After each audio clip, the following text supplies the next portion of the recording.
Earpiece, keep that mic hot. Mustache and Jelly Man, know your roles. Pointy ears and Big Red with me. On my mark. Ready. It's go time. Imperative, this is the Kobayashi Maru. We have struck a gravitic mine and have lost all power. Hello and good evening. It is Thursday, January 6, 2022. Happy New Year. Oh, man, I'm so out of sorts. Oh, no, don't open that up. Get it together, Dave. You can do this. Did I make it on time? Oh, I thought I was. You made it on time, Davan. Happy New Year. Happy New Year. It was worth it. Well, thanks for delaying things for me. Jesus, I'm still in my X-Men studio. I'll just turn the camera here, and I'll be in my Star Trek studio. Okay.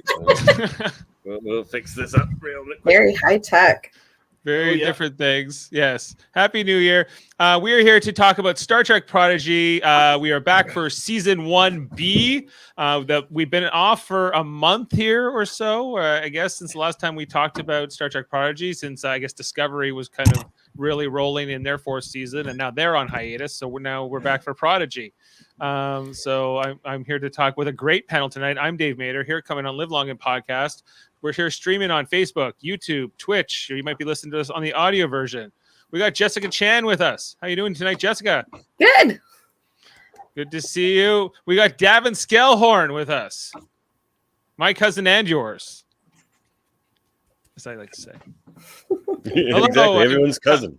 Yes, infamous cousin, coming right off of the your X-rated X-Men podcast. You are back to back. You are a trooper, and you're here to talk about Star Trek Prodigy. Kobayashi is the name of the episode. Lots going on here in this episode. I'm going to come out and say this. This is the best episode so far. I think there's no disagreement, no discourse here in the panel. They came back with they left on a pretty interesting, fun episode that was like they went off with the proto engine, and then like that breaks down right away, and it's kind of a slower episode largely.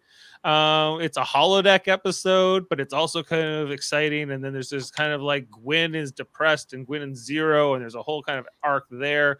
Murph is eating grenades, and Rok-Tahk's doesn't know how to really come clean about that. Jank and Pog's being Jank and Pog.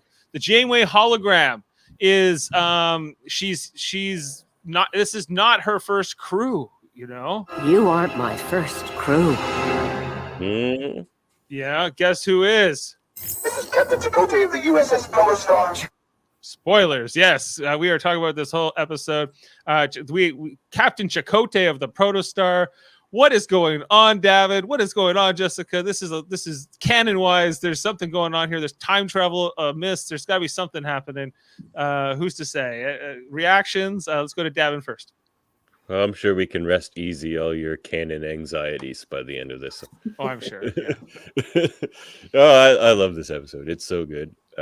It was fun trying to pick out the episodes they took the voice clips from for the holograms that show. Oh up. yeah, for sure. That was something else. Like there's so much to break down. Yeah, like so many There's cameos. We got Spock, we got Uhura, we got Scotty in this episode. We have Odo. He's gonna resign as commissioner. He's not even in Starfleet. But they're in the Gamma Quadrant now, so they must have been in an area where they were just straddling like the Alpha, Delta, and Gamma quadrants. Like they were like really near the center of the galaxy. Yeah. There's a lot going on in there. Where is it? Well, I'm not in Starfleet. Jessica, let's go to you. What was your reaction to this episode, Kobayashi? Wherever you want to talk about first. So good. I loved it. I love the cameos, but I loved also like it was just like such a good. I love the show. It's such a good balance of like introducing Star Trek to younger people and like a little bit of something for the older generation that are doing the introduction. So we get the cameos, and then we have the characters that are like, who the heck are these people? It's all his nicknames for all of them. Big Red, Jelly Man, Mustache Man. He was because the young kids would have no clue who any of these people were. But it was such a good episode, and Earpiece. Earpiece. Earpiece. Yeah. Earpiece. Yeah, he's kind of like a George W. Bush type, where he's got a funny nickname for everybody in the episode. Also, just to like, the Diviner and Dreadnought, we're learning more about them in this episode and in the backstory. And create me a progeny, So he can just make more. That's how it works. They just push some buttons. See, like a clone of him, maybe. Get a kid.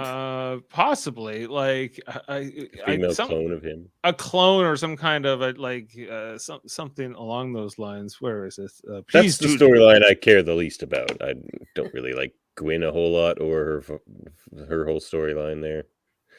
I enjoyed the rest of it, she was like, I'm sad in this episode, and I'm and Zero's talking to her quite a bit. I will make a progeny. That's right, Diviner. And then Dreadnought's just great stuff here. Great, like I love the stuff with John Noble and Jimmy Simpson as those two characters, Diviner and Dreadnought.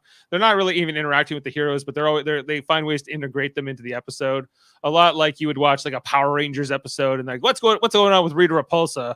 Let's go find out what's going on with the villains, right? Like it's kind of like we're always flipping between the villains and the heroes a little bit, even in this kind of an episode. This kind of a bottle episode. They're kind of mostly inside their ship, and there's not a lot like a calamity going on a lot other than the holodeck, perhaps, and like them talking to Janeway and interpersonal relations going on. But just like the holodeck sequence, alone in this episode, like everything from when they first get into like the snow there, it just it looks so real. She's talking about all the different places that you can go.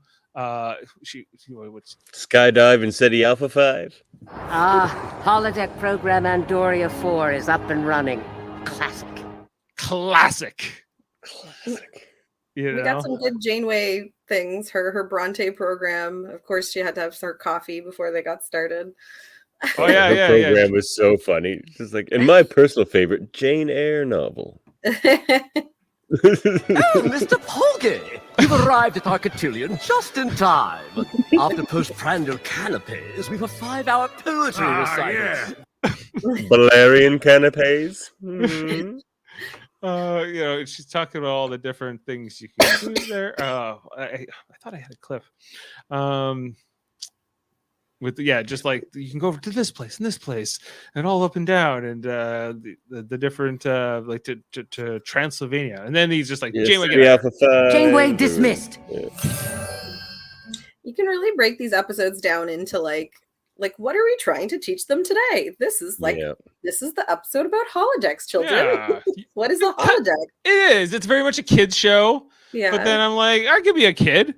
Like it's quite something else. The different places. I thought it's also the episode where they introduce the youngsters to some of the kind of legacy characters that they'll never see again because 3 of them are the actors are deceased. Right. Beverly's the only one in there doing like new dialogue. You can tell the rest of them are all clips, but Beverly, that was all new.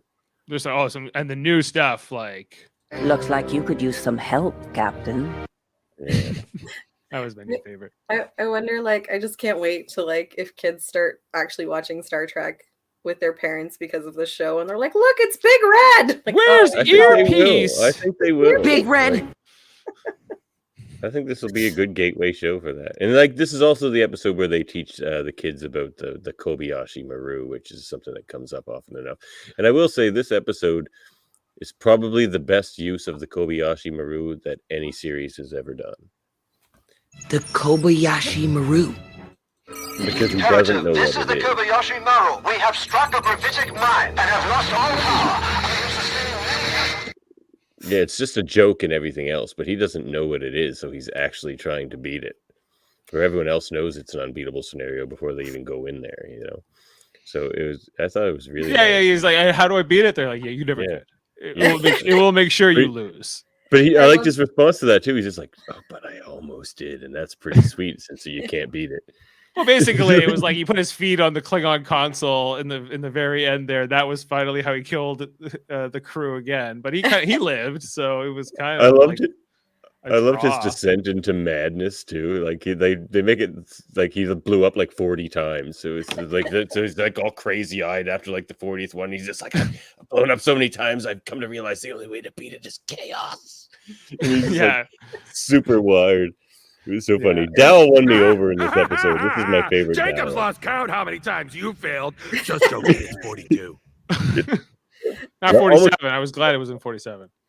I I threw a did, four. I did like his first gut reaction was just like, do we know anyone on the ship? No? Who cares? Yeah, do we know them? They're like, what are you talking about? You can't do that. Right? You have to help them, right? And they're like, But you can't go in there. What? Well, he's like, you just told me I could go there. He's like, oh, it's not my commission. He's like, this is infuriating. What about this JT Kirk guy? Well, we already got a captain. Yeah, like, what did you guys think of the models? Like, here's a Spock. I like them a lot, actually. The models, And Yeah. especially science Uhura. officer Uhura looks great. Spock. Request permission to come aboard. Yeah, like this is how they look. You see how like even like well, here, I like to take this down before I skip. It's funny. I just watched the oh, geez, what is it called? I thought Odo was maybe the worst representation, but Yeah, I think so too. he's sitting down for most of it. Was Nemo's dialogue mostly from like later stuff? Because like the only one that sounded really tinny was Uhura sounded like had the worst quality, but was that just because of where she sat in the show, or was Nimoy's stuff just later on? Because I know he did a lot more. Nimoy's. Go ahead. Well, the thing with I know with like having pulled audio clips from those older original series episodes was that there is like a different audio quality to it, that there's more of an ambient buzziness to a lot of it that you just can't filter out easily, right? And I don't know. His first bit was from Balance of Terror, because I just watched that episode where he's just like, you can't cross into the neutral zone and all this stuff. He's just like, crossing either side. He's like, would be a His violation. quality was so much better than hers, which I was like, but it Largely, but they were taking a lot more Spock clips from all kinds of different eras. Yeah, that's like what I was wondering, if they took it from later stuff, because I know he did a lot more, obviously. Than That's why I the Kelvin found universe his the and stuff. worst.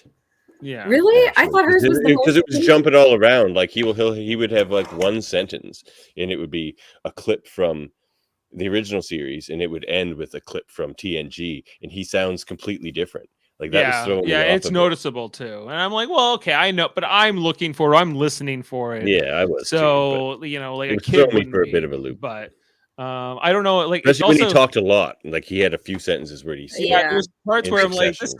this feels a bit. I feel like you've gone a little far. Like this is almost like a Forrest Gump kind of situation where you're bringing you're kind of bringing people from the dead, or people who couldn't really be interacting with these people, but they are, because it's a holodeck and it's, you know, you can create a simulation. But it was really interesting for me. I thought like just having them like, this is like, you have to create a crew, and I also just seen the bridge of the Enterprise D. yeah, that was cool. You know, and them on it, and I've seen how short Jake and Pog is in relation to Tiny dude. Jake and Paul had a great line in this episode, though, where they come in and they're just like, yeah, you know, most people come in like, oh, you know, we were arguing about, but we were also talking. He comes in and just like, yeah, we were talking about you, but we were also arguing. Like, you know, like a good thing. We've been talking and arguing with one another. and arguing. So Yeah, we were just being so you know. serious, so you know. Yeah. What a bunch of whiners. You said that at the Kobayashi Maru guys. You know, it was, I don't know, like this episode's got a lot of nostalgia, I think, for the, you know, for an adult, and also it's got, I wonder what a kid's reaction to all this would be. You know, would a lot of it go over their heads? How intrigued would they be by any of this or not? Some of it anyway. Yeah. Dal's initial reaction to the Kobayashi movie was pretty funny. This is like, anybody, any of you guys know those guys? That's what I love. We don't know these anybody. guys? I don't know these guys. Let's get out of here. Supposed to go. Yeah, can we just go the other way? He's like, Klingons, what I know about them, don't mess with them, or whatever he's saying. Yeah. It was pretty funny. Yeah. Okay, where do you guys want to go to first? Just we can jump into the episode and we can go through in order of how it kind of breaks out, because I think just the fact that this ship traveled all this distance, Davan, from the Delta to the Gamma Quadrant, 4,000 light years, they say. right? That's impossible, Jenkinpog says, right? Like no ship could do this. But somehow the Protostar has done it. It's a different kind of a technology.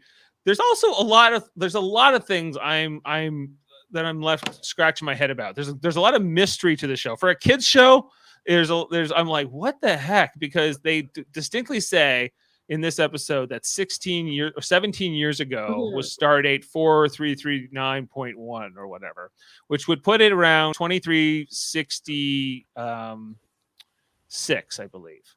Is that what it was? Oh, I didn't even catch that there was a star date. I just saw the 17 years ago. 2366. That would be around season 3 of Star Trek: The Next Generation, right? And so that would mean that she was born, and he's been looking for that Protostar since at least then, right? But the Captain Chakotay of the Protostar, that can't be season 3 of Next Generation, Davan. That's got to be like he was maybe a lieutenant commander back then. That was before he joined the Maquis. Is that right, though? Is that where that would put that? See, I was trying to do that math myself. So how many years is Prodigy supposed to be ahead of the end of Voyager, for example?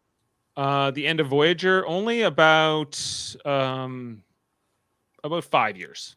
Oh, okay. Well, yeah, it makes no sense. So this ship predates Voyager's trip to the Delta Quadrant? Yeah, and that's why we're struggling here. Yeah, because that the timeline, unless somehow and that's kind of the big question that Zero poses here is like, why was the Protostar buried in the Lars Torah or whatever it's called? You know the one I mean, like where they were all in the prison camp there. Why was it there? How did it get there?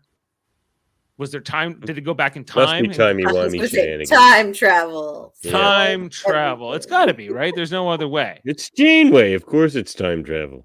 Yeah, there you go. All fixed. So that means that the Protostar potentially doesn't necessarily exist yet, or it does exist, and but it hasn't gone back in time yet. Because it depends on when. Okay, maybe its ability to travel so far through space is a time dilation effect. Maybe they are traveling through time and space more than you normally are when you're already traveling through time and space doing warp.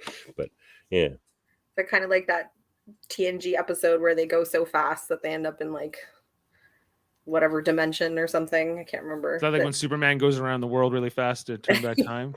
Yeah. Kirk and Spock do that too. They fly around the sun to go back in time. That's how easy it is in the movies. In the TV show, they're like, what are we going to do? And then in the movies, they're like, we'll just loop and then time travels. Done. Ever heard of backwards sun warp? Yeah, no problem. Easy as pie, right? Yeah. Rubio pie, at least. So because I was like, Chakotay, first of all, got promoted, right? Akuchi Moya himself. And Janeway hologram was like, what? He's a captain. Chakotay, he's the captain? He's the captain? captain? It's interesting because he said he was going back to teach at the academy at the end of the show.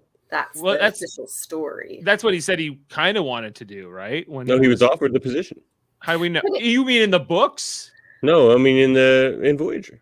But in the very last episode of Voyager, he says he was offered he was given a complete pardon and offered that's in the professorship of archaeology. That's in the episode with the telepathic picture plant. You've been infected by a telepathic picture plant. No, it's both. It's trying to lure you in. It's trying to lure you in. Endgame. Okay. But I mean, it is a teaching ship, so even if that's the case, it is true. Like maybe you're right. Maybe I am wrong.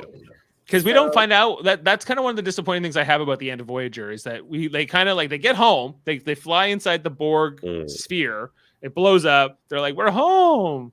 And then it's like, Paris has to go down and get the baby with B'Elanna Torres. And then they're like, okay, now what? And we don't really find out. In terms of what we saw a couple years later in Star Trek Nemesis, we saw Admiral Janeway call up Captain Picard at that point to go to the mission to Romulus to meet his clone Shinzon, She didn't know that. She probably wouldn't have sent him on that mission if she knew it was a clone of his. But she was in the dark. We don't know what happened to her after that. We saw Tom Paris show up briefly on Star Trek Lower Decks this past year. He was showing up to fly a Cali-class ship, and get motivational speaking tour. Motivational speaking tour. He was like on a USO tour, like he was Steve Rogers in Captain America. Jessica, what do you make of all this? What are your thoughts? Yeah, I don't know. They always have like wibbly wobbly timey wimey stuff they can do. So, yeah, I don't know. I don't remember if I was disappointed that we didn't actually get to see more of what happened at the end of Voyager. But they had to save that stuff so they could make you really depressed watching Picard. Did you have any like an emotional reaction to seeing Chakotay back? Yeah, well, I guess not. Because when I looked up the crew, I wanted to know who all the voice actors were, so I kind of knew who was coming. So I knew he would show up eventually. So I guess I kind of spoiled myself. But it is cool. I didn't expect him to be that way that he would show up. I kind of thought they would make their way to Federation space eventually. It wouldn't be like just this recording that basically. Yeah, but how awkward is it to have your former boss as a hologram, just like all over your shoulder every time you're the captain of a ship? It was weird hearing her call him captain. Yeah. She thought it was weird saying it. You could tell. Yeah. Like, I don't know if that's the position I'd want to be in. It's not a great resolution of a hologram, I gotta say, but maybe it's meant to be old or not completely intact. We see the tattoo still there, so this is and this uniform, we don't get a lot of. It's very hard to see. The communicator looks sort of, I don't know. It's got a bit. It looks like maybe it's even round, so it could be from an earlier era or from a different era. But looks like a Discovery uniform. It almost looks like a Discovery shoulder pads. Yeah, that's a bit dark too. It was like, what is he? Section 31. Yeah, I was like, what is this mission? What is this protostar? How did Chakotay get this gig? Where is he? And is there? It makes sense for him to have that gig if they're sending like a super fast ship back into the Delta Quadrant. Into the Delta Quadrant. He's been there. He knows the Delta Quadrant. And then he's got a Janeway. So what? Like, did Janeway say, I'm not going with you on the mission because I'm an admiral now, but I'm going to send you a hologram of me to go along with you just to, give you advice. It's totally what she would do. Keep an eye on you. Yeah, exactly. Well, who needs a first officer when you got this, right? It's definitely what Space Mom would do. Yeah. Did you Davan, were you like great, like Chakotay, we're gonna find out more about his story now and what happened to him? Well, yeah, I mean, he confuses everything. I thought I was figuring out the protostar, and like you said, the whole time aspect of it kind of confuses everything, but it does make it more interesting. I'm totally glad he's there, and it sort of does. It's leading towards fleshing out more of the protostar mystery. Yeah, nice to see those two working together. They'll have some nice. Chakotay. Will we see him alive again? I'm gonna say no. I think it'll just be this hologram. No flashbacks, just like in their time. Will we see a living Chakotay, or is he a ghost? Is he a ghost? They're all gonna be ghosts. They're all gonna be holograms. Like they gave us 5 of them, 6 of them this episode. They're gonna keep doing that. I think we're gonna see very few real characters. I feel like maybe he went missing because how could the ship end up where it did, and the crew didn't? So, and there's nothing left of the crew. And why is who erased Janeway's memory? Yeah, or corrupted it. Yeah, and it's in the language of the diviner. So, well, she said she wasn't corrupted. She said it was classified. It's classified. And to try to unravel this story, you have to think about this diviner and Dreadnought and their whole dynamic, and like the scenes we get in this episode, which are really interesting. I think like it's really like kind of something out of great science fiction, like just the way that Jimmy Simpson and John Noble pull this stuff off. Like it sounds really awesome to me. I don't know. It's almost like the Emperor and Darth Vader kind of stuff. Maybe a little bit too much. Yeah, we got a hint of a higher structure too. I think something above them because he said like, oh, you're not allowed to have progeny. Like it's compromising your feelings it invokes. So like there's rules he's supposed to be abiding by, I guess. So there must be someone else involved in this or another group, because who made the rules for him? If he was operating by himself, he wouldn't have anybody limiting what he could do. So It did tease a bigger bad, didn't it? Yeah. An offspring is a liability. Emotions can be exploited. Right. I will make a progeny. And he's like, he begs him. He's like, help me do this. I must do this. We will find it. Many failed before. Years wasted. Even if the protostar is here.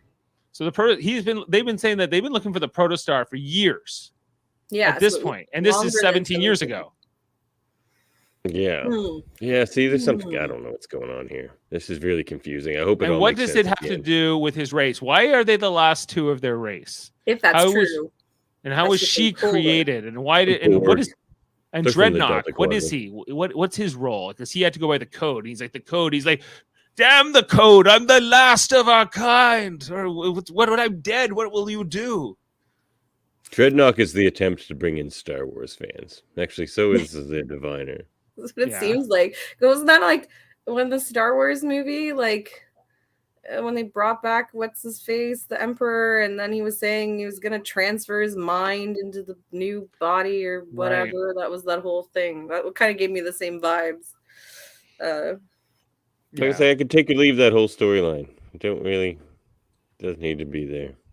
It's supposed to be the big bad that's chasing them around, but I just don't care. I'd rather I'm into it. I'm a little bit more into it. Jessica, where do you stand on the whole storyline with the Diviner and Dreadnought? And I'm okay with it. I'm interested to know. Like, I think it's all tied together, so I don't know if I separate it as much. Well, with Gwyn, like what and how she ties into the story, and she's like now she's not in the brig anymore, and they're not actively hostile towards each other. So now what does she mean to the crew? And she's like, well, what's my job here? I'm a translator, and you have a computer that can translate everything. And she's like, well, it's more like there's Zero being kind of a mentor to her here. But language is more than translation. It is interpretation. And that becomes the like the crux of when like they figure out how to like basically unlock Janeway's memory and the computer's logs and find out about the Captain Chakotay angle. Remember, it is not mere translation, but interpretation. There is no barrier we cannot overcome, for we are down the cot. Right. Yeah, I like where they go with things, because I feel like this show is really good at like advancing character development through like you could look at the Kobayashi Ryu thing and be like, that's a fun nostalgia thing, but it actually taught like Gal a really good lesson about like he can't just do what he wants and just say he's the captain. Like he has to listen to his crew. That's the whole point, right? So he learned something, and then like she's getting more into being part of this crew and finding her role. And she even found out that it wasn't Janeway that went back for her. It was that. So yeah, I liked they have bits of character development throughout everything. So I really like that about the show. Me too. I find that like I think Dal's a bit of like a blank slate, and he's kind of like I'm just figuring this out as I'm going. But I think he has kind of a point. Like if he wants to like sort of retain the use of the protostar, it seems like he kind of going back to the Federation will not maybe be intuitive to that because it's their property, not his. Or maybe they'll arrest us for stealing a Starfleet ship.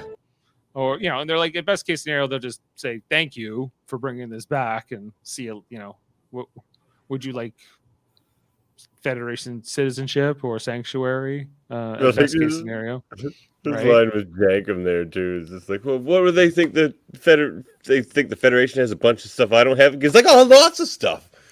Many things actually. He's like, let me think about it. So that he's going on. But he's like, but Jankum's point to Dal is like, we're refugees. Like they're going to give us the benefit of the doubt here, and he's right. He's correct. And he just wants to be argumentative and win the argument. Always remember this about now. He's like the first real Tellarite character we've had consistently. So you have to like get used to it. I find he's just like, I'm always going to argue, especially if you're messing up. Which Dal kind of does a lot. So he's like, self-appointed captain. I like Jankum. He's pretty great. Yeah. Yeah.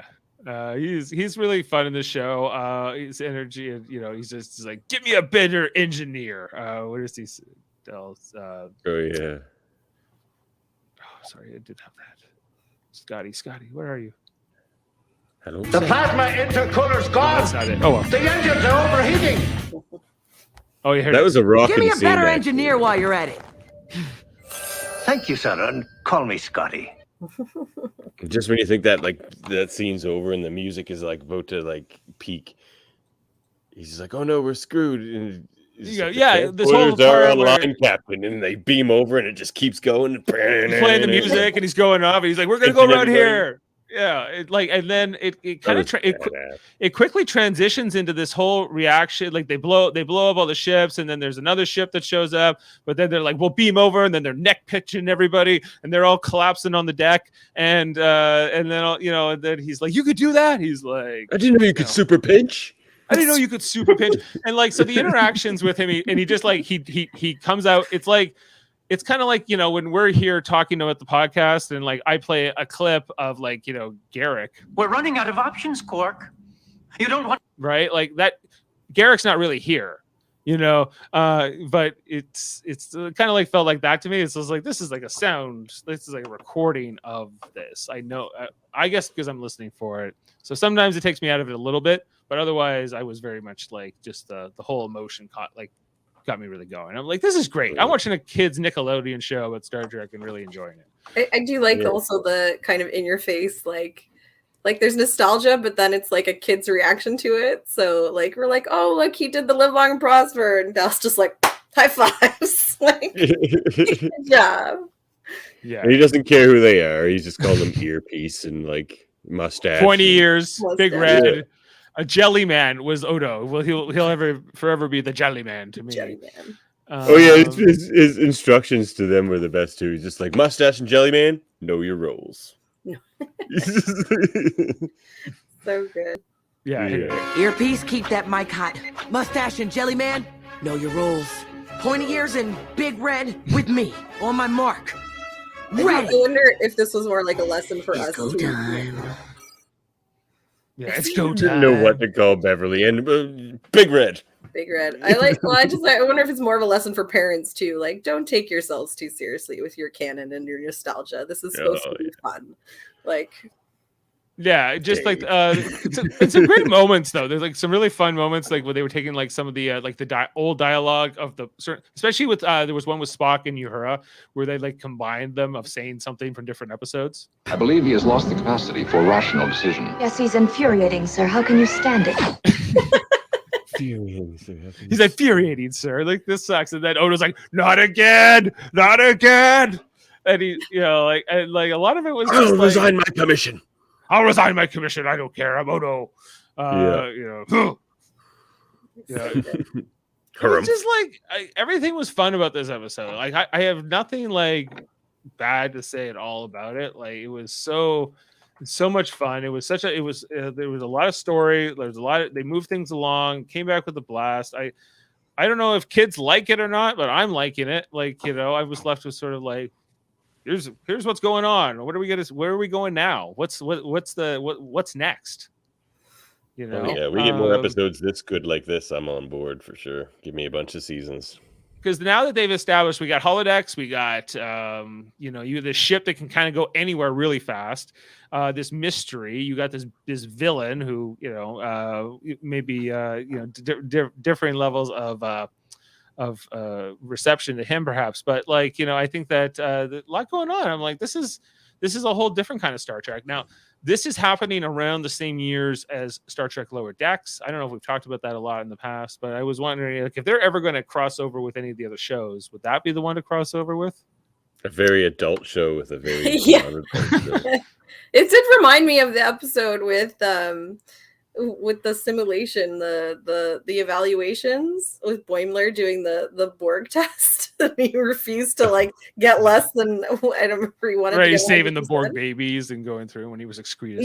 Borg. Scrapped him. That kind of gave me that same feeling, but the kid-friendly version. Exactly. Operation Smorgasbord. I feel like if there is a reference, I think it'll just be like a little reference to the name of the ship or something like that. Not like an actual crossover, just like a bit of an Easter egg, I think. Yeah, I guess like they got a lot still to do. They don't have to worry about that yet. But I'm definitely intrigued. I thought that this was like having so much. It was fun and it was everything I kind of wanted. Like just for it was best thing yet. It was the most exciting episode I've had so far. Just kind of looking at like, okay, who wrote this episode? Aaron J. Waltke. I don't know this writer. Buddy. Good job. This is the first episode that he's written of this show so far. Like it's not the. I wonder if he's written anything else. I think he was also like as the writer, he actually was the one. He said he watched like hours and hours of old footage to get all the dialogue and stuff. It says he worked on something called Troll Hunters: Tales of Arcadia. Oh, that doesn't sound good. Wizards: Tales of Supposed to Arcadia. be really good. Hold on, let me look if it's the one I think it is, which is sad. He's won an award of some kind before for this episode. Yeah, Troll Hunters is supposed to be really good. I know my friend recommended it, but it's the one that Anton Yelchin was the lead for Troll Hunters before he passed away. So it's supposed to be a really good show, actually. Yeah, no, just from Greenwood, Indiana. There you go. Yeah, like so. I really great episode. I don't know. Do you guys? Was there anything else we missed? It was only 22 minutes, and we've been talking about it for 36. But I don't know. I find this show is interesting because I guess I watch so much TV that I always kind of have an idea of where they're going or what's going to happen. But the show never gives me like a hint. I have no clue what's going to happen next, like what's going to go on next episode or anything. It just doesn't have like an overarching story I can guess at just yet. So that's kind of interesting. You're always going to be surprised. Yeah, seriously, like didn't we were all like geared up for this show happening in the Delta Quadrant, and now they're in the Gamma Quadrant, which I do find is way more interesting because we know so much less about it. Yeah, Gamma Quadrant, we know the Dominion comes from there. And the Dozai. And the Dozai, who do business, basically. With the Tulaberries. There's Tulaberries, and there's the Ennis and the Null Ennis. Oh, yes, right. On the planet where you can never die, or I think Kaiopaka is still rocking it. Sorry, I was looking for one in particular thing here, but there was we're gonna get a sweet Kaiopaka cameo in this show. That'd be awesome. Oh no, wait, she died. She just died this year. Never mind. Guys, we haven't talked about this. When Dal was playing the game. TNG game. Yeah, yes, the game. The game. The game. This is the game from the Next Generation episode where called The Game. Right. It's called The Game, and it was like, was it Ashley Judd was in that episode, or somebody was like famous was in that episode? Well, Wesley Crusher brings this game. He has to like defeat. It's like a Wesley Crusher centric episode where he has to save the day and save the Enterprise from this game that's taking over their minds. That Riker, I think, brings onto the ship. How about your silly little cone and disc game instead? Little more your speed. Little cone and I disc. don't even remember that episode. Oh my god, Oh yeah, that's classic. Definitely an Ensign Leffler one. It was definitely it was an Ensign Leffler, yeah. Where she's one of the last people to get like assimilated by it, and then she does as well. Like everyone, like Riker. It was Riker brought it back from Ryza. That's how it comes back. Friggin' Riker, you know. And then he gets in Data. They neutralize Data and everybody else, and even Crusher. She's super into the game. She's one of the worst of the converters. Big addict. Big addict. Here's a shot of Crusher. I don't know. Jeez. Yeah, maybe not the best angle. She's angry. So angry at Jankum. It's not like Tellarites. Look at that. That's hatred. Yeah. She's like, what am I looking at? Founding member of the Federation. All right. Do you guys have a favorite character so far? I like Rok-Tahk. Rok-Tahk's your favorite character? So cute. Janeway. I guess Janeway doesn't count, but Jacob Pog. Jacob Pog actually is probably I would have his joy and everything is it's pretty fun. Jankum, but Dal is pretty close after this episode. I really liked Dal in this episode. Murph's What do you guys think of Murph in this episode that was eating grenades and they're like basically Murph's indestructible and they're like, that's he great. might be indestructible. Yeah. That's gonna come back, I feel. That's gonna come back later. They're gonna feed him something that's dangerous. Right, because when they say they want to go to the Federation and then they're like, it's unanimous. He's like, untrue. Who checked with Murph? And they're like, well, actually, no one checked with Murph. Wouldn't it be interesting, whereas they all kind of want to go back to the Federation and they're in the Gamma Quadrant now, if they start running towards the wormhole? Kind of interesting. It's their quickest way back now, you'd think. Right. But this holodeck would have to have been created after all of, like, at least after Deep Space Nine, right? Because Odo's on it, right? Odo's there. See, nothing on this ship makes any sense right now. There has to be timey-wimey stuff going on. Timey-wimey stuff going on. But why is Janeway wearing this, like, old-style Starfleet uniform? Yeah, none of it makes sense. None of it matches. So hopefully the communicator's not up to date. And then when there was, like, the sequence where you could pick all the different officers, you see all the different comm badges, right? And you see that one of them is the futuristic, like the All Good Things version. Or even the end game. Yeah, it just has to be like one of the first time ships or something. This has to be like a Federation time ship protostar. Right here. That's from like the 2390s. Starfleet badge. I just wonder how much they're gonna like if that's the case, because we still have ongoing shows in the near future after Picard and Lower Decks. Like, how much further can they go? Because they don't want to spoil anything for those shows, right? So, well, I think you can do it if you keep your crew sort of far away from all that stuff. Yeah.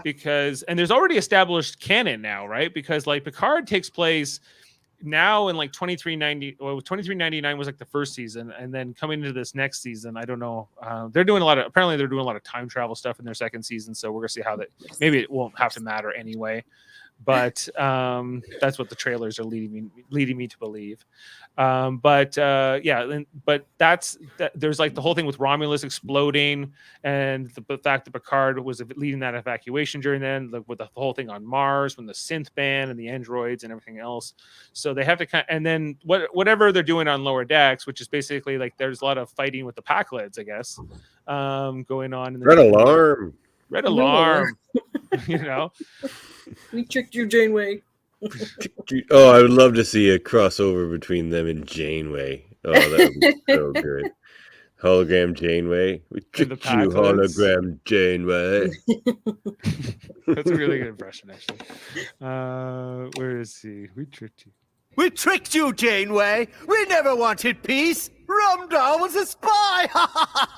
What did you learn, spy? The Enterprise has the biggest bathrooms ever. Red alarm! Red alarm! Red alarm! Yeah. Such a good episode. So yeah, like if they want to like maybe tussle with some Packlids or something like that, that'd be good. It would be awesome. No.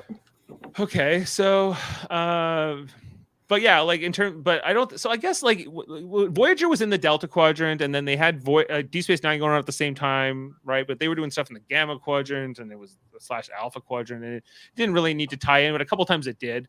Like when the fact that like Chakotay and B'Elanna have to find out about the death of the Maquis right after the events of the Dominion War, which they completely miss. They're not there for any of that stuff. Right, so he's explaining it to B'Elanna. He's like, I don't know, some like other species came along and with the help of the Cardassians destroyed the Maquis, but I don't know really anything about them. And they had just discovered the Dominion when Voyager and the Maquis were just like lost in the Delta Quadrant. So if you put them on different sides of the galaxy, or even in different time periods, you can kind of just keep things completely sort of compartmentalized and don't have to worry. Like you even think about like Kirk, they were making the Kirk movies, like Undiscovered Country and those kinds of things, while Next Generation was in production, right? And their stuff is happening 75 years after their events. But I always thought it worked as long as you kind of compare notes with each other once in a while. It's just like when you're writing out a big comic book, right? Like coming off of that, when X-Men is doing stuff, they have to think about how it could affect Spider-Man, right? Or because they live in the same world together. Or you could be the showrunners of Star Wars and just not give a crap about anything. I just don't. You can do that. I just don't think it's the right. Don't thing do that to with Star Trek, please. I know. Yeah, well, I think. I don't know. Hopefully, they're on top of that. Discovery. I know, like I've been thinking about. I think about that a lot because I'm a big fan of just like consistency. Like I love the fact that it's all in like an connected world, and I really admire that like stuff like Marvel and Star Trek have really done this well, because I'm also a fan of like where is it here? A big fan of like Highlander, right? Especially the first movie. But like all of the sequels and the TV shows are inconsistent. They contradict each other. It's just here. We are the same, McLeod. We are brothers. But the sequel is terrible, and then they're like, "Oh, the sequel's no good," so they made a third one, which is really a part two. Terminator is also one of these franchises that has a lot of issues where everyone likes the first two movies, and then nobody can agree what's the right thing to do for the third thing, because they made the third thing and it wasn't loved, so they're like, well, we'll try again. Oh, it's not loved again. Okay, let's try again. Oh, and then after a while it goes wrong. And so Star Trek you have to, I think, in order to sort of survive and for it to keep going, even like a Doctor Who is pretty consistent with like keeping like their stuff. And then sometimes they contradict themselves, but they're like, well, it's just retconned or whatever, right? Like you're talking about 60 years of storytelling. If you're a Doctor Who fan, you're naturally forgiving anyway. So I don't think they really worry. They just go wibbly wobbly, timey wimey. Like, exactly. Oh, there's a time lock. The Daleks are in the time lock. That's why there's no Daleks. What happened in the time lock? We got rid of it in a video game. Don't worry about it. Okay. All right. One of the reactions Jane had tonight in the episode was that, like, when all of the different characters were brought into like into the bridge situation, that we didn't see anybody from Enterprise because they kind of acknowledged all the previous shows. Well, Jane, I also said, well, Voyager's not there, and she says, well, Janeway's kind of representing for Voyager, right? Why couldn't they, instead of bringing Scotty in, or I guess could they? But I don't know who they would have brought it. I was like, well, nobody in the Enterprise cast has actually passed away, like, so they couldn't really have done tribute here. But they also Gates McFadden hasn't passed away, and she got to be a voice in this episode. Neither has Nichelle Nichols. But Nichelle Nichols, it was none of her it was no new dialogue for her. No, she hasn't passed away. No, but they could have. Her voice has changed a lot, though. Since she aged. Yeah. Did that occur to anybody else, or was it sort of just like, this was kind of randomly who they decided to kind of put into this? I think it was more like a fandom thing about like who people wanted to see most, I assume. Most popular characters: Spock, Uhura, Scotty, and Odo. I think they did it probably a tribute, I think, to the people. Because Michelle's not doing so well. She's got like dementia and stuff. So I think they were just trying to do. Okay, I see. Nice tribute here. In Crusher, they needed somebody because honestly, the dialogue from all those holograms would have sounded real clunky without Crusher adding some new dialogue, I think. Apparently she ad-libbed some of it too. Right. This engine will let us go boldly where no man has gone before. Tribute to René Auberjonois, James Doohan, and Leonard Nimoy here at the end, who have passed away over. Well, James Doohan, I think, died in like 2005, or it's been some time. He's in space now. Yeah, they launched him into space. I think that they have a pretty good relationship with like Leonard Nimoy's son, Adam Nimoy, as well as like the Star Trek producers being they, as well as James Doohan's son. Scott. No, it's not Scott Doohan, but Chris Shouldn't that be Doohan. something? Chris Doohan. That'd be something. Scotty Doohan. Scotty Doohan. Yeah. I named him after my character, Scotty. Right? Get it? Get it? Yeah. I assume the choices probably had a lot to do with the writer's fandom. I'm guessing, like who he liked the most, probably. Yeah, right. Where they could get the right clips from. Maybe they were right. They had to get that. the clips had to fit. It's also about rights. Again, the rights to use those in the episode, right? Because I think when you're using archive footage like that, it gets a little bit. I don't know what the union rules are, but I think he also said it was hard because like he'd find good dialogue, but then the quality of the show or like it just wasn't good enough to strip to use because it was like the actor was too far from the mic when that line was recorded or whatever, as you probably know from pulling stuff from episodes. So well, yeah, like they had a choice here: use like audio clips, or they could have brought in like impersonators, people who could like do a version of these voices. Like Star Wars, the Clone Wars cartoons, like it's not always Hayden Christensen or Ewan McGregor doing those voices, but I think people generally accept those versions of those characters in those universes, right? For me, it was fun though to try to figure out what episodes they were pulling the clips from and stuff. That added a little extra element. Right, but like, how many times can you do that? Fan. How many times will they pull this? This is a gag. It's a one-time thing. Yeah. Right. Okay, let's get into the ratings for this episode and figure out. I was thinking about this, and I was like, we really screwed ourselves over because I didn't really give myself very well anywhere else. Anywhere to go. Everything was great. Everything was 9s before. So 11. That's why I tempered. I already gave this a rating earlier. 9.8 was my rating. Oh man. Yeah, 9.8.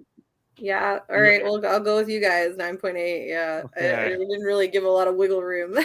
Surprisingly, our average 9.8. Oh, what? We have 0.2 to go up. That's it, guys. Yeah, it's almost perfection, but not quite. Well, you got to give yourself room. You never know what's coming, right? You're gonna go back and can redo it after. Yeah, so it was at an 8.8 earlier. It's now gone down to an 8.2, guys, in those few hours since I was first. So fools. Yeah. Come on, there's no way the second you're episode. And you think it's an 8.2, you're a fool, and you shouldn't listen to this podcast anymore. I guess it's probably always going to be the case. There's certain people that like despise nostalgia and like fan service, so they just like bomb it. They're like, bah. Yeah, that could be. I feel like they're being manipulated, but whatever. Yeah. I felt like this episode was kind of a Dal episode, and it was also kind of a Gwyn episode because it was about and it was kind of like, and the only thing that maybe we kind of glossed over or haven't even really addressed fully is their particular relationship, right? Because he was there's that kind of that part where he's like, well, Janeway's hologram was the one we made sure we came back for you. Right. Yeah. And then she's like, oh, so you're not really my friend. And then I don't know who I think it's maybe Zero who tells her like, oh yeah, it was Dal who made us come back for you, or maybe it's Jank and Pog. But then she's like, oh, yeah. Like, what was this look she gives Dal here, Davan, at the end here? Is it just like he is my friend? Friendship smile. Yeah. Mm. He likes her as a friend or whatever, but he just doesn't want to admit it. Is this a romantic thing? Are we shipping them? No. It's a kid's show. I noticed. It's a kid's show. No shipping. Power Rangers shipped. It's more of a she doesn't have anybody, and she thinks maybe now she does. Her dad sold her out, and she's now living on a starship with a bunch of refugees. And she has. He's 17 years in the past anyway. Who cares what he thinks? And I guess we didn't even see a current day version of him. We only saw like these clips going back, which were interesting, but yeah, she's not seeing those things, right? Or she wasn't like thinking about those specifically, like her origins or how she came along. This was all exposition for us. He's been dying for a really long time. It's like I could die any moment. 17 years later. I'm good still. I'm just gonna keep going. I'm pretty sure it's called living actually when it's happening that long. Yeah, it's like it just seemed like it was gonna happen any moment. But he has time to raise a whole child first. I guess as long as he stays in his tank, he was okay. Yeah, well, that's the thing. Is like he can get out of the tank sometimes, and there's a lot to go on with his species, right? They're like, well, our species is almost extinct, and we never encountered Starfleet before. So somehow, but how did he ever find out about the protostar? And what's this connection here? There's just so much more to go. And so before we had the first few episodes of this season. I guess we watched because the first 2 episodes are actually one kind of premiere, and then we had watched 3 more, and then we were on hiatus for over a month, and now we're back, and we're going to watch 4 more episodes before this wraps for this year, which will end right around February, right before I think Jessica, you're having your baby. Yep. So I didn't get to grow mine in a tank, unfortunately. No, it's they made you do it for real. Yeah. But we're working on that technology so that women don't have to go through the maybe all that. I don't know. I'm not even going to go. I'm going to just change the subject. Davan, what's going on? Don't put it on to me, man. You made that bed yourself. I know. Like, I don't even know what I'm saying. Dav, what's going on over at Locutors of Trek, your Star Trek podcast? We got a tragedy episode coming out soon. Not it's itself tragic, but it's about the tragedy of Star Trek. The tragedy of Star Trek. Yeah, and we'll have a trouble with trivia segment coming up here pretty soon. I think you agreed to. Are you going to talk about Gwyn and the fact that she's got this estranged relationship with the diviner, her father, and he's my progeny? I'll tell you where you go. Wait, I'll bring it up 10 seconds just for you. Thank you. So fun things going on at Locutors of Trek with your Star Trek podcast. You also have your X-Men podcast, X-Rated, where you were just doing one tonight. You were talking about X-Men the animated series. You're watching about all those episodes in chronological order or air date order. Yeah, might be moving to Tuesdays, so stay tuned there. We might be moving that around a bit, but. All right, maybe we'll keep it coming weekly. Join the change-ins to Tuesdays. Yeah, perhaps it's still all up in the air. We'll figure that out this week, but we won't let you down. We'll be there every week. Don't let me down. And also check out our other podcasts here on Live Long and Podcast, including our Enterprise rewatch podcast, which we do on Monday nights. Great show. Took a long road.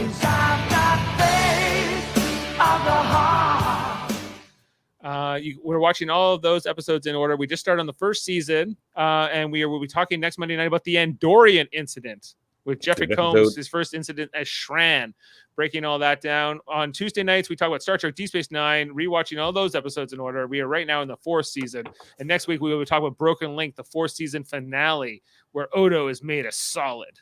Spoilers, I guess, for Deep Space Nine. But don't worry, it doesn't last. And so we're going to be we have that going on. We of course now are back talking about Star Trek Prodigy. We have been talking about Star Trek Discovery for the many past weeks, although that show has now gone on hiatus in their middle of their 4th season. And we will be coming back in February to wrap that up with Michael Chan and Adam Woodward. Plus, last year we talked about Star Trek Lower Decks. You can check out our podcast about those first 2 seasons. We talked about all kinds of other shows, including Star Trek the Original Series, the Star Trek movies. And we also have Star Trek Radio Theater, where we do reenactments of Star Trek episodes and movies. We wrapped our 2nd season of Star Trek Radio Theater with First Contact back in December. Still in post-production on the final audio version to check out, but hold your horses, we will be coming. Commander. Just waiting for you to say that. Exactly, one of the best ever. You can check out the live version on Facebook or YouTube in our streams. As well, we have our other channel in Super Mater Brothers Podcasting, which is now going to be coming back. Well, we just did one last night to talk about Hawkeye in our Marvel Cinematic Universe podcast series, as we've been breaking all that down. I don't know if you guys watched Hawkeye, if you enjoyed it. I loved it. I didn't know you guys were doing it. I would have watched because we just caught up. So, what would you rate it? 8. Yeah, that's fair. It was good. It was fun. Didn't take itself too seriously. Yeah, I liked it. That's good. That's good. Wait, hold on. I have something here. I loved Yelena. Yelena's she steals every scene she's in. Yeah, she's so good. Florence Pugh. Yeah. I did find Kate it Bishop. Oh, sorry. Relax, Kate Bishop. I just want to talk, okay? Thank you for the girls' night. For the girls' night. I like that they both made Black Widow and Hawkeye basically like, yeah, you're gonna get your own thing, but it's gonna be to introduce your replacement. So thanks so much. Yeah, basically we're Both passing the replacements torch better. on to someone else, you know. Relax. Kate was really good Bishop. too. I just want to talk, okay? What did you guys think of the Hawkeye? Like, I guess it was called Rogers the musical. Oh my gosh, That was great. amazing, so good. I can do this all.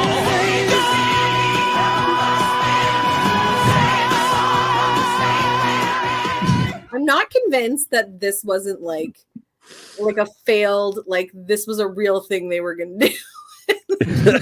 They were gonna do the musical show, and they just Yeah, and they were like, "Ah, we'll just put it in Hawkeye. You know, we don't want to waste it. Right. If you haven't seen it yet, this is the new Super Mario Brothers. One of our icons or something, our promotional materials that we got from our other brother Rich over the holidays as a Christmas gift. So Very luscious you, lips Rich. in this picture, Dave. I know. I was kind of looking at him like I don't know about these lips and this nose. I don't think this is representative of my real nose, but you know, This is how your brother sees you, Dave. This is how he my sees brother you both. Rich. I guess, you know, Jeff is. It's kind of Jeff, but you know. It's also not me either. But my favorite color is green, so I almost want to do the Luigi of the scenario. But hey, and Luigi's my preferred of the two brothers. But that's how it goes. Mario's the older brother, so that's why I get that. I'm also taller than Jeff, so I should also. Oh, So this whole thing was just shade. Was Yeah, Rich Yeah. shading me, of course. Also, check out our third channel, Trivial Debates, a monthly show where we argue about movies, TV, sports, and more. Like a game show, we have a movie round, and whoever wins that argument gets the point. Davan was just on the last episode. He's going to be hosting the next episode for the end of January, on January 30th. You should check out our Christmas-themed episode that came out on December 27th. It featured Adam Woodward and my son, Eamon, competing there, and it was a really good one. We talked about Doctor Who. What was the best Doctor Who Christmas special? Don't you want to know what the answer was? Check it out.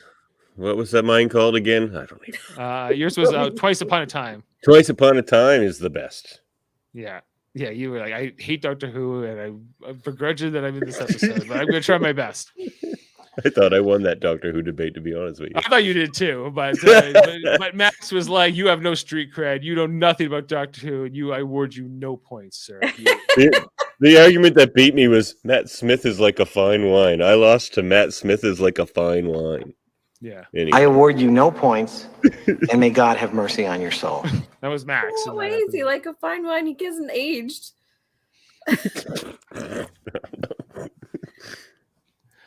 I love Okay. that Billy Madison quote, though.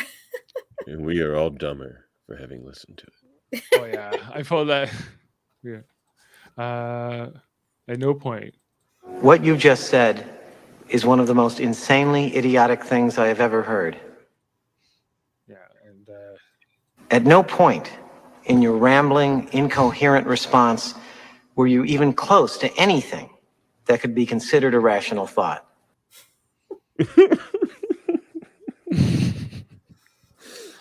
Okay, guys. So we are gonna get out of here. Thank you, Jessica. Thank you, Davan, for being on this episode. Talk about this. We'll be back in a week to talk about episode 7 of this first season of Star Trek Prodigy. This has been really fun, really exciting, and so glad to have talked about this. We all liked the episode, which all 9.8s. How can Loved it. Great day, great night, great episode, and make sure to stay safe out there. It's tough times here in this pandemic. Here on January 6th, what a day! But we're here in the new year. It's a new beginning. Let's try to stay positive and let's go out. I want to go out with some Diviner and Dreadnought because I'm digging that storyline. All right, take care and live long and podcast, everyone. We will find it. Many failed before. Years wasted. Even if the protostar is here,